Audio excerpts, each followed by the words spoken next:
ఓం గం గణపతయే నమః. ఓం శ్రీ గురుభ్యో నమః.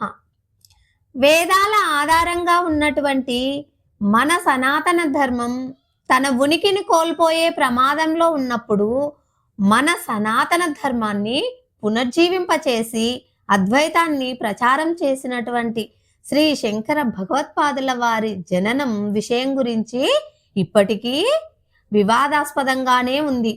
క్రీస్తు పూర్వం 509 అని కొందరు, కాదు ఆయన 8వ శతాబ్దానికి చెందినవాడు అని మరికొందరు చెబుతారు. కానీ శృంగేరి శారదాపీఠం రికార్డుల ప్రకారం ఆయన జననం క్రీస్తు పూర్వం 509గా ఉంది. అదేం విచిత్రమో కానీ ఆయన జననం ఎంత రహస్యమో ఆయన మరణం కూడా అంతే రహస్యంగా ఉంది. ఆయన జన్మ పురాణ గాథలతో నిండి ఉంటే ఆయన మరణం గురించి కూడా ఎన్నో వాదనలున్నాయి. ఆయన జీవిత చరిత్రను గురించి మనం సంగ్రహంగా ఈ వీడియోలో తెలుసుకునే ప్రయత్నం చేద్దాం. శ్రీ శంకర భగవత్పాదుల వారు కేరళలోని కాలటి అనే గ్రామంలో శివగురువు మరియు ఆర్యాంబ అనే దంపతులకు జన్మించాడు. ఆ పుణ్య దంపతులకు చాలా కాలం వరకు సంతానం లేనందున తిరుచూరులోని వృషభాచల ఈశ్వరుడిని ఆరాధించారు. ఆ పరమశివుడు వారి భక్తికి మెచ్చి వారికి కలలో కనిపించి తానే వారికి కుమారుడిగా జన్మిస్తానని వరమిస్తాడు. అలా శ్రీ శంకర భగవత్పాదుల వారు నందననామ సంవత్సరం వైశాఖ శుద్ధ పంచమి రోజు పునర్వసు నక్షత్రంలో జన్మించాడు. శ్రీ శంకరుల వారు బాల్యం నుండే విశేష ప్రతిభను చూపాడు. ఆయన 4వ ఏటనే తన తండ్రిని కోల్పోయారు. అతనికి 5వ ఏట ఉపనయనం జరిగింది. ఒకనాడు భిక్ష కోసం ఒక ఇంటి ముందుకు వెళ్ళగా ఆ ఇల్లాలు శంకరుల వారికి భిక్ష పెట్టదలచి ఇల్లంతా వెదికి ఏమీ లేక పెరటిలోని ఉసిరికాయను తెచ్చి ఆయన పాత్రలో వేస్తూ తన దారిద్ర్యానికి చింతిస్తుంది. అప్పుడు శంకరుల వారు కనకధారా స్తోత్రంను స్తుతించి ఆమెకు లక్ష్మీ కటాక్షంను కురిపించాడు. తన 8 ఏళ్ల ప్రాయంలోనే తాను సన్యాసం స్వీకరించుటకు అనుమతిని ఇవ్వమని తన తల్లిని కోరుతాడు. కానీ అందుకు ఆమె ఒప్పుకోలేదు. ఒకరోజు శ్రీ శంకరుల వారు తన తల్లితో కలిసి నది దగ్గరికి వెళ్తారు. అప్పుడు ఒక మొసలి వచ్చి శంకరుల వారిని నీటిలోకి లాక్కొని పోసాగింది. అప్పుడు శంకరుల వారి తల్లి తన కుమారుడిని రక్షించమని కేకలు వేయసాగింది. అప్పుడు కేవలం 8 సంవత్సరముల ఆ శంకరుల వారు తన తల్లిని ఓదార్చుచూ తన ఈ చివరి గడియలోనైనా తనకు సన్యసించుటకు అనుమతిని ఇవ్వమని కోరుతాడు.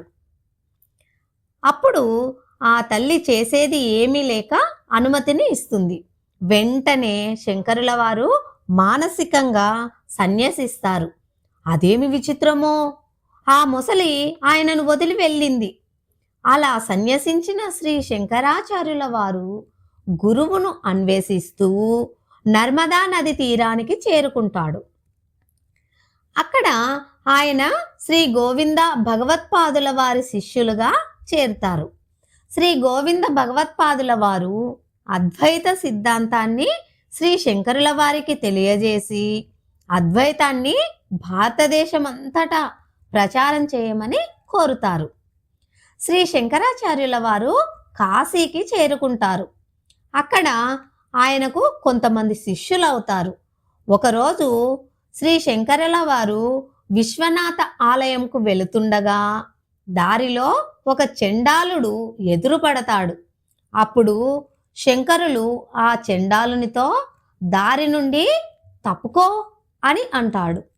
అందుకు ఆ చండాలుడు, మీరు తప్పుకోమంటున్నది ఈ దేహమునా లేక ఆత్మనా అని ప్రశ్నిస్తాడు.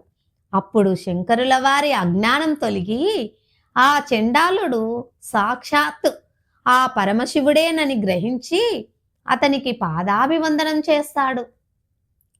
శ్రీ ఆదిశంకరుల వారి జీవితంలో ఎన్నో లీలలు ఉన్నాయి.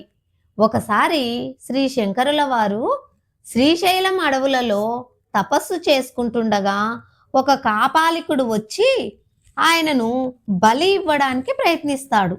అప్పుడు విష్ణుమూర్తి నరసింహస్వామి అవతారంలో ఆ కాపాలికుడిని సంహరిస్తాడు. అప్పుడు శ్రీ శంకరుల వారు ఆ నరహరిని శ్రీ లక్ష్మీ నరసింహస్వామి కరావలంబ స్తోత్రంతో స్తుతిస్తారు. శ్రీ శంకరాచార్యుల వారు 12 ఏళ్ల వయసులోనే బ్రహ్మసూత్రాలకు భాష్యం రాశారు. అలాగే భగవద్గీతకు మరియు ఉపనిషత్తులకు కూడా భాష్యాలు రాశారు.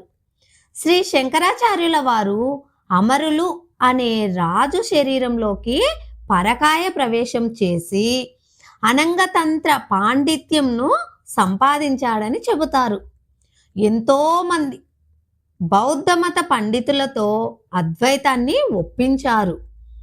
ఈయన శృంగేరిలో శారదాపీఠాన్ని కూడా స్థాపించారు. శ్రీ శంకరుల వారు రచించిన సౌందర్య లహరి ఎంతో ప్రసిద్ధి చెందింది. శ్రీ ఆదిశంకరాచార్యుల వారు భారతదేశంలోని 4 మూలల్లో సనాతన ధర్మాన్ని, అద్వైత వేదాంతాన్ని వ్యాప్తి చేయడానికి 4 పీఠాలను స్థాపించారు. అవేమిటంటే, మొదటిది శృంగేరి శారదా పీఠం, ఇది కర్ణాటకలో ఉంది. ఇక రెండవది గోవర్ధన మఠం, ఇది ఒడిస్సా రాష్ట్రంలోని పూరిలో ఉంది. ఇక మూడవది ద్వారకా పీఠం, ఇది గుజరాత్లో ఉంది. ఇక నాలుగవది జ్యోతిర్మఠం, ఇది ఉత్తరాఖండ్లోని బదరికాశ్రమంలో ఉంది. ఈ పీఠాలు అద్వైత వేదాంత సిద్ధాంతాన్ని పరిరక్షించడానికి మరియు వ్యాప్తి చేయడానికి స్థాపించబడ్డాయి.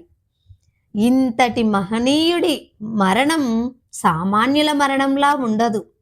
ఆయన తన శరీరాన్ని వదిలి ఉండవచ్చు, కానీ ఆయన బోధించిన అద్వైతం ఆయన మరణాన్ని కాలానికి అతీతమైన సంఘటనలా చేస్తుంది. కొన్ని వృత్తాంతాల ప్రకారం శ్రీ శంకరాచార్యుల వారు తన వల్ల జరగవలసిన కార్యం పూర్తి అయ్యిందని భావించిన క్షణంలో హిమాలయాలకు బయలుదేరినాడు. ఆయన తన వృద్ధాప్యం గురించి ఎదురు చూడలేదు. సంపూర్ణ తేజస్సుతో ఉన్న సమయంలోనే కేదార్నాథ్ చేరుకున్నాడు. ఆ ఆలయ సమీపంలో ఒక గుహ ఉంది. ఆ గుహలోనే శ్రీ శంకరాచార్యుల వారు తన శరీరాన్ని విడిచిపెట్టాడు. మరొక సంప్రదాయం ప్రకారం ఆయన కేదార్నాథ్లో మరణించలేదని, ఆయన కాంచీపురం వెళ్ళి కామాక్షి అమ్మవారి ఆలయంలో అమ్మవారికి ప్రదక్షిణ చేసి పద్మాసనంలో కూర్చుని తన శక్తిని శిరస్సు మధ్యద్వారం నుంచి ఉపసంహరించుకున్నారు అని చెబుతారు. మధ్య భారతదేశంలోని సంచార సన్యాసులు శ్రీ శంకరాచార్యుల వారి మరణం గురించి ఇంకో విధంగా చెబుతారు. అది ఏమిటంటే, వారి ప్రకారం శ్రీ శంకరాచార్యుల వారు పరకాయ ప్రవేశం ద్వారా అమరకుడి శరీరంలో ప్రవేశించి తిరిగి తన శరీరంలోకి రావడం ఆయనకు భారంగా మారిందని చెబుతారు. ఈ కథలో ఏది నిజమో అనే మాట అటుంచితే, ఆయనకు మరణం అనేది కేవలం ఒక వస్త్రాన్ని విసిరివేయడం లాంటిదే.